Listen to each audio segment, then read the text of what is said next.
Where will you go? Where will you stay? When everything you love's gone away, what will you do? What will you say?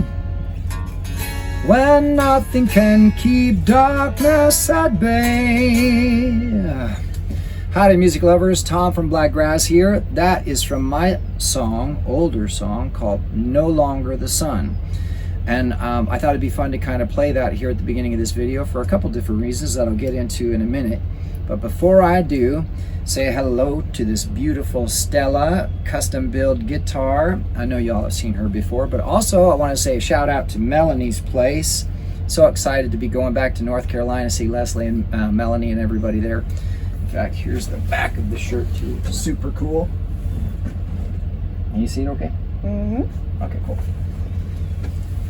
So, welcome to Guitar and Gab with Blakgraz. Let's get right to it. Oh wait, in this video I'm supposed to tell you what we're going to be talking about. I'm getting the hang of this, just give me time. So we had this wonderful, kind of like a family reunion, like what we did at Chris Madrid's, only at another place I used to play in Boerne, Texas, all the time, called N's Thai Food. Plus we had a run-in with a wild pigeon that was interesting. So I'm going to talk about that in this video. So now let's get to it.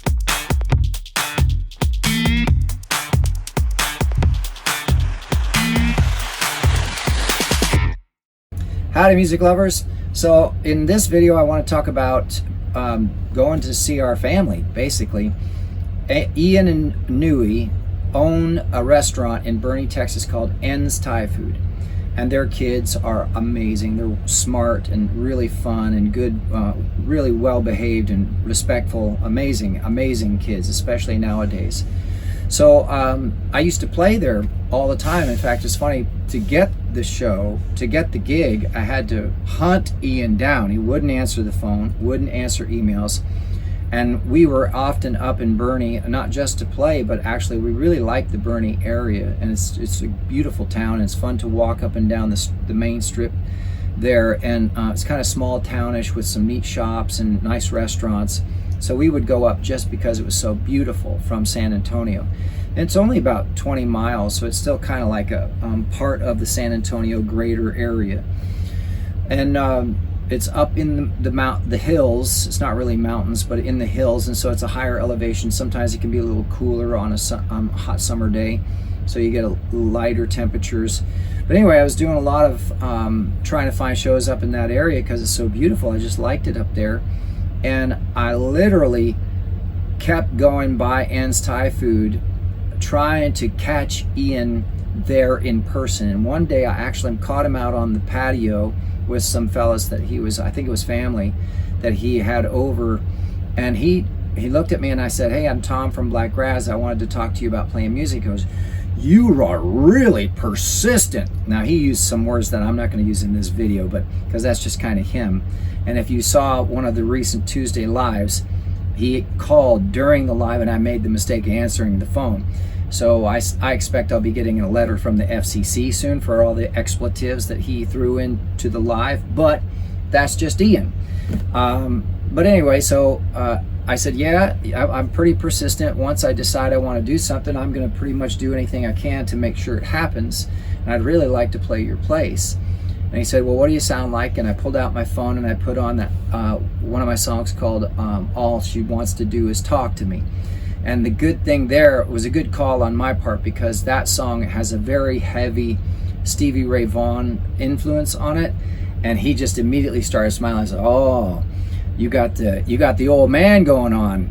So that was like the perfect song to pick for him. So sure enough, he started booking me and I started playing as often as I could get there, which was really a blessing at the time, because I had Chris Madrid's to build on Saturdays, and then he started giving me some real steady work, and then some other places like Rebecca Creek would give me work each month, and up in Fredericksburg, 1693 Distillery would give me a lot of regular work, and then other places outside of San Antonio and in San Antonio, and it just kind of built from there. Now, Ian and Nui, though, turned into more than just a venue that we know and that we're acquainted with, right? We're acquainted with the owners. When we came back from our first part of the tour, when we first took off to go see if we could take Blakgraz on the road in June of 2024, we spent the first 2 months in an SUV, basically a Toyota RAV4. So if you can imagine 2 adults, a cat on my lap, and food, and all my gear and luggage all crammed into this SUV, driving all over the country, we quickly realized that that wasn't going to work, because hotels were so expensive and restaurants were so expensive, and the time that we were losing trying to find a hotel and find a restaurant, and loading into the hotel, loading back out for the show, loading into the show, loading out of the show, loading back into the hotel to sleep, then loading back into the car to leave the next day, was just ridiculous. There was no way we could do it. So we drove back. We made the decision to buy a camper. We didn't know what kind of camper we were going to get, but we knew kind of what we wanted. We had a price range that we could get because we liquidated some savings.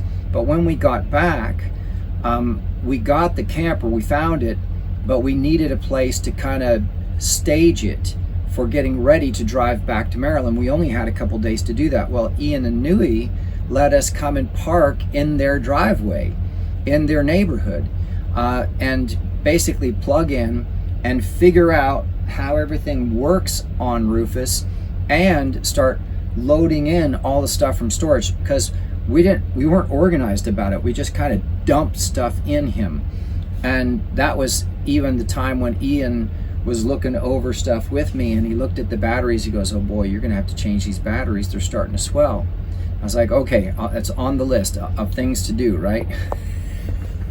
Little did I know, not only was he right, but it almost left us kind of stranded in Indiana, I think it was. Ohio. Well, no, because it was right. We were over on the border. It was at Carrican. Cincinnati, Ohio.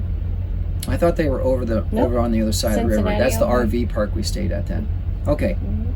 So Carrican Spirits actually is where the owner of Carrican Spirits, One of the owners, had to help us clean off the terminals and said, "You need new batteries." And so sure enough, he taught me what to do and gave me some tools. And then we went to an RV park right after the show that I was playing that day that he helped me. And the next day we had to get a jump from somebody there and go buy batteries the next day. So it was a much more immediate thing, almost like the air system too. But Ian was one of the first people to kind of point that out and to encourage us. He was very encouraging, and Nui too. And of course their kids, they were so wonderful, and they were excited for us, and we're trying to help out as best they could.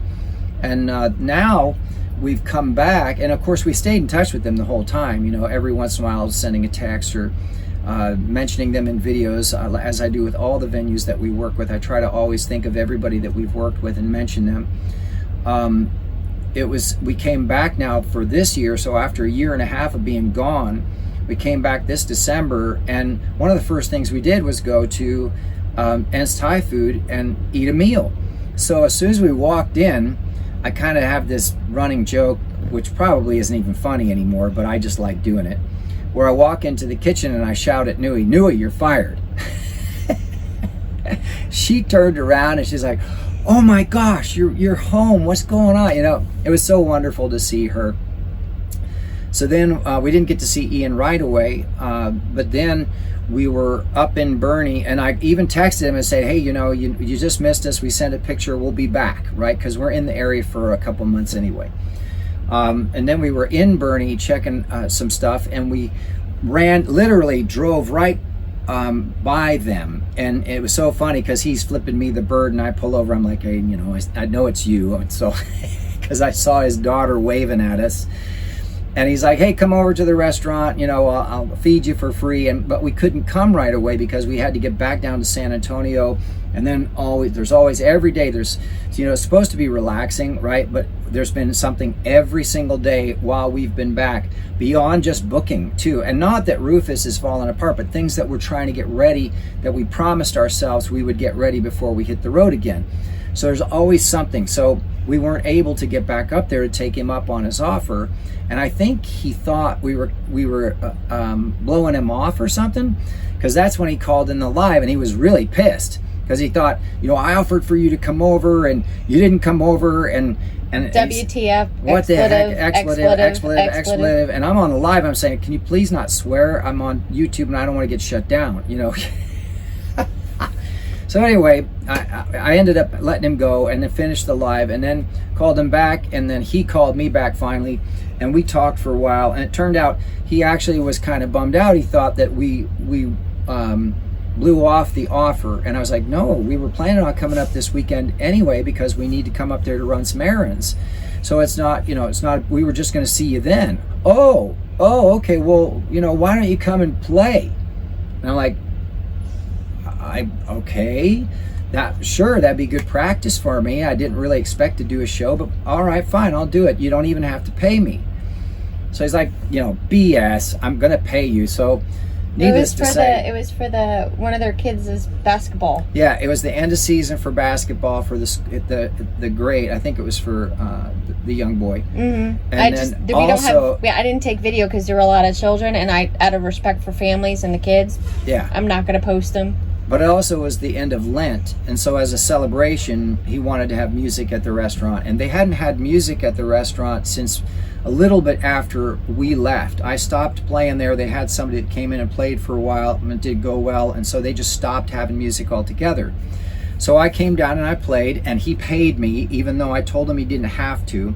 I think it was Nui, like Martha suggested. I think that we know that she wears the pants in the relationship. And I'll say that to Ian too. So Ian, if you're watching this, yes, we know that Nui wears the pants, and he would agree with me too, actually. But I told him, you don't have to pay me because it's not a big deal. They're more like family now. The way they helped us when we first got Rufus and let us come and stay, and the support and the encouragement they've given us over the whole year and a half that we were gone. I mean, there's no price you can put on that kind of just good friendship, and so it's turned into more than just an acquaintance that I know as the owner of a venue. It's actually become a really nice friendship. So while we were there, we had a blast. I got a show of practice, plus we had Robert and Amy show up, who we've met through YouTube watching the videos, and he came out to a show at Rebecca Creek. And they ended up coming to Ernst Thai Food too for the first time. They enjoyed the food. They brought their friends, and they got to sit inside, and they could still hear me playing outside. It was really, really cool that they showed up. Plus, we got to see Olivia, and that was really nice. It's been a while since we've seen her. It's been forever since we saw Olivia. And we got to see the infamous, or should I say famous now, Blaine and Jen. Oh my Lord, yeah. It was so wild to see when they walked in. I recognized them right away. Blaine and Jen from my song, Blaine and Jen. The two crazy kids that I wrote that song about came out to that show at Ernst Thai Food. And it was so funny because I had already played it, so I played it again for them, and they're just like, they're singing along. It was so cool. She actually got video and then put it up on TikTok. I saw it. Yeah, it looks so cool. I reshared it. That was funny. So I played their theme song for them, and then she requested Mucha Crema. I didn't expect that. She wanted to hear Mucha Crema, so I got to play that, and I haven't done that in a while, too. It's also known as the taco song, according to the youngest kid N, For N of N's Thai she calls it the taco song. The other one is the frog kissy song, but I haven't done that in a long time. I'd have to practice that. But anyway, so it was just like this family homecoming, just like Chris Madrid's, right? Just like when we go back to so many of the venues that we played at, it's like we're seeing all of these people that we just know and love now. So Ernst Thai was a blast. And just if you see this video in time, I don't know, is this going to be timely? Yeah. It'll be almost a whole month a whole month beforehand. Okay, because it looks like we're going to be going back there again. He wants us to help him open the new patio. He's doing some improvements to the patio outside for the restaurant, and of course, well, I can't turn down a gig at En's Thai Food because she feeds me. So they got these new brisket spring rolls. Oh my gosh, they're so good. And we don't get Thai food anywhere else. Yeah, like it's only when we're here in Bernie. Like it just. The only place we eat Thai food in all of our travels is here in Bernie. Not only because we feel like we're cheating on Nui, but we just, we know her cooking, we know where she gets her food and things like that. Maybe someday we'll try somebody else's, but it still won't be Nui's. She's amazing. It's so funny because they always have a waiting list. It's sometimes an hour and a half just to get a meal. Even when they just open and people are like, there's nobody here. She has like 20, 30 tickets already prepped. Called in. Yeah. Yeah, they've called in. They're supposed to be, they take like a 2-hour break from 3 to 5 every day, and they prep for the evening meals. While trying to eat food While for they're themselves. trying to eat also and take a break for themselves, right? But they always are answering the phone, another order, to go, or when they get there, or they want it for, when they get there. That place is always busy. So if you ever get to Bernie, Texas, you make sure you hit En's Thai Food. So it's going to be cool though, because he asked me to do Friday night and Saturday day. Now this is extremely exciting for me. So 2 shows in a row. That means I get to write 2 separate set lists. So each show is going to be very different. The evening show on Friday is going to be 5 to 8. So I'm going to make that more of the upbeat regular show that I do. Since the Saturday show is going to be noon to 3 in the afternoon, because I have another show in the evening, I think it's going to be Almost Ice House in Seguin. But right now, that's what it's supposed to be. So the afternoon show, I'm going to do a whole bunch of stuff that I almost never play, including the song I started this video with, No Longer the Sun, because it's on acoustic, and it's this really interesting, beautiful, kind of progressive, melodic song. But I almost never get to play it because it's not really upbeat or dance. It's something you sit and listen to. Well, Saturday afternoon, 12 to 3 for lunch, that's the perfect song to play. Or songs like For Me, or Dance for Me, or even The Truth, or of course I could still do What Baby Like. Some really, or What If I Told You. That is one of my legitimate hit songs that I don't always get to play. Or even an older song like Kisses That You Steal. Kisses That You Steal, or Will Not Fall Again. That's an old song of mine. So I don't always get to play those songs, but I have them ready. And I've actually started playing some of them on the Tuesday lives, so you can actually hear them played on some of them on the Tuesday lives.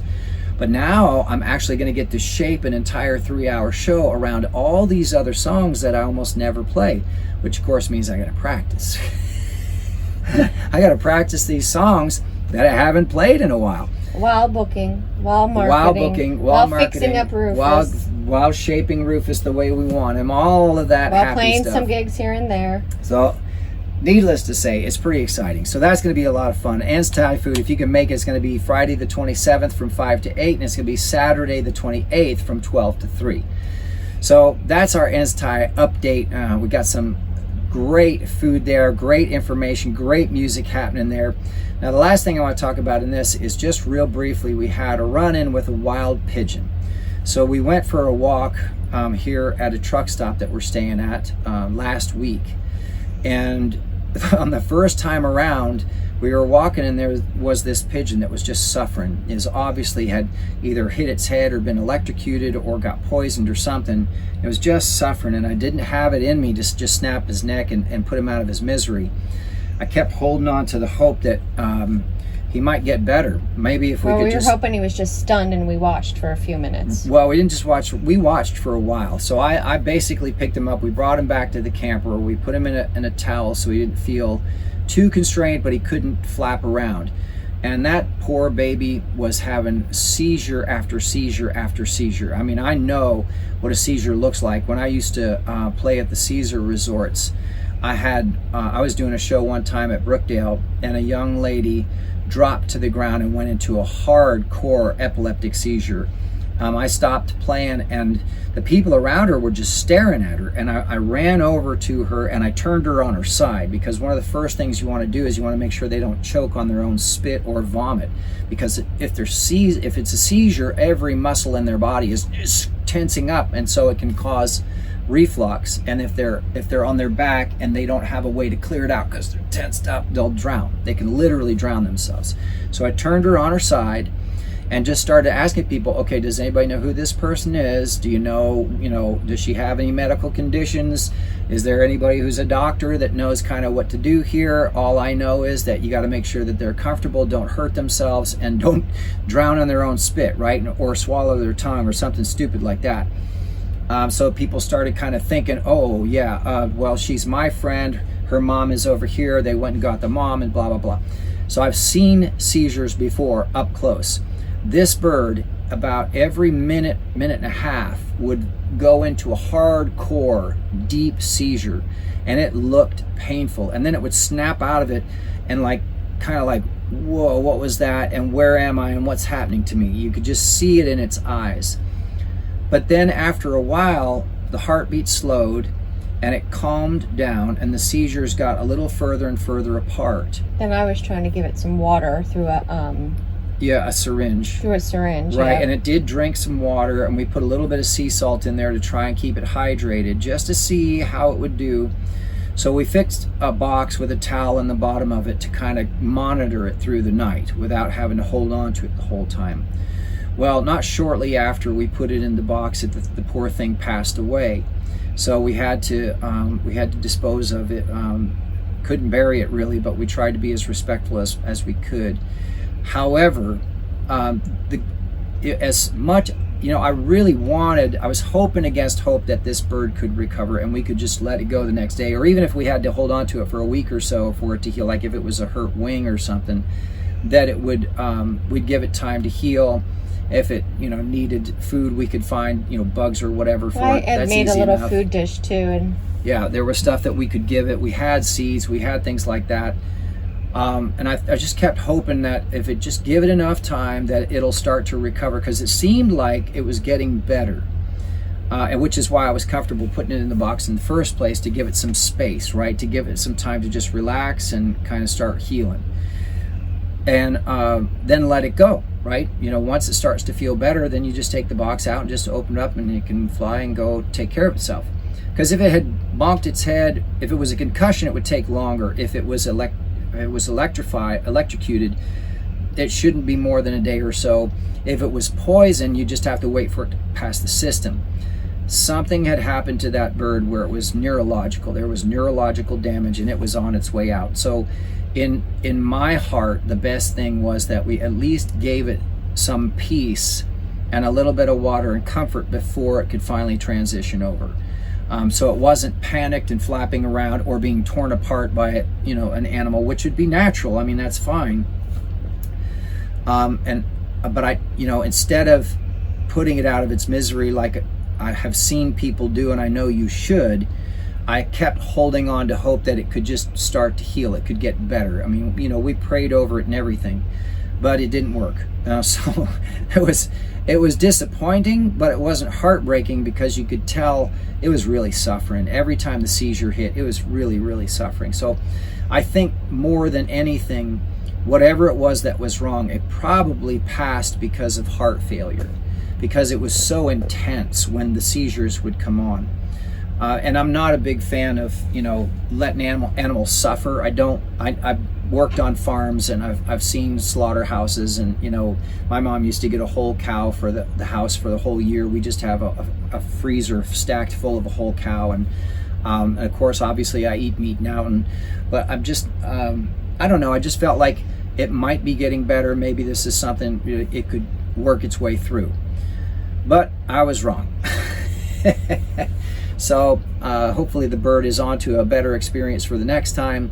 And maybe the next time if I run across an animal like that, it's funny, for all my years of traveling and being out in nature and stuff, haven't run into an animal that has been suffering like that, except one other time when we were on the road in heavy traffic and we saw a cat got hit by a car, and there was nothing we could do because it was just heavy traffic.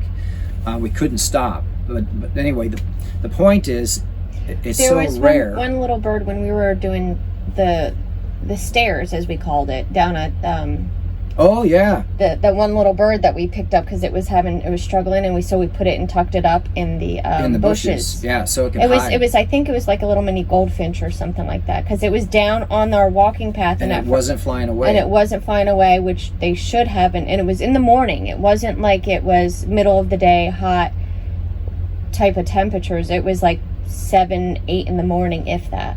Yeah, I remember that, and I remember putting him under the bushes and thinking, okay, he's at least got a chance now. He's hidden, so he can try and figure out, We didn't have water. We were halfway through the walk, so it's not like we could have easily and the shops were closed. Nothing was really open just yet, and walking into like the hotel just down the way would probably make people's heads turn with a bird in her hand. Well, that's not even the point. The point is that it's so rare to see that, despite that we've been outside so much. But I think next time, if I saw a pigeon or a bird like that really flapping around, really struggling, I think I'm just going to go ahead and put it out of its misery, one way or the other. I know how to do it with a chicken, so it should be pretty much the same with a pigeon. But anyway, there you go. That's our experience on the road again.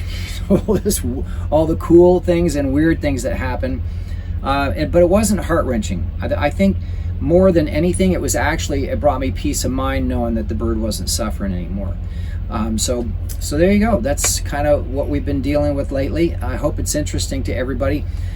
We've been getting a lot more activity on our Tuesday lives too. So I want to say a special thank you to everybody, Dave and Robert in particular, and everybody that's been tuning in on the Tuesday lives. It has become a lot of fun to answer questions, to kind of go back and forth, and then to play some of those songs that I don't always get to play. It's a really good time. I'm actually enjoying doing the lives. I didn't think I would it's not as much as I like playing a live show, but it is actually a lot of fun. So yeah, if you haven't done it already, make sure you check out our Tuesday lives. We do it every Tuesday, 8 o'clock Central Time. 8 o'clock Central, 9 p.m. Eastern. Yeah. So there you go, folks. Guitar and Gab with Tom from Blakgraz. So if you could, please do me a huge favor. If you like this content, make sure you like and subscribe. It tells the algorithm that you and people like yourself actually are enjoying what we're doing. So when we put up new stuff, it lets them know it's out there to check out. Also, do me a favor and check out the links down below. Or do yourself a favor, actually, if you like this content, you're going to love the stuff we have down in the links down below. All the different platforms we're on, all the different videos that we put up, as well as we've got CDs for sale and merch for sale. Definitely come out to a live show, especially at the live shows, because we have the handmade t-shirts, and we also still have the emotional support beverage koozies, the Blakgraz beer koozies. And CDs coming soon. Well, that's physical CDs we're working on getting, so that's going to be coming. We'll keep you updated on that as well. But more important than anything else to me, especially in the age of AI, is for when folks come out to a show, look me in the eye and shake my hand, and I can actually thank you in person for just supporting everything that we're doing. I can't even tell you how much we appreciate it. So I'm looking forward to actually meeting each of you at a show someday soon. Thanks everybody, and we'll see you next time.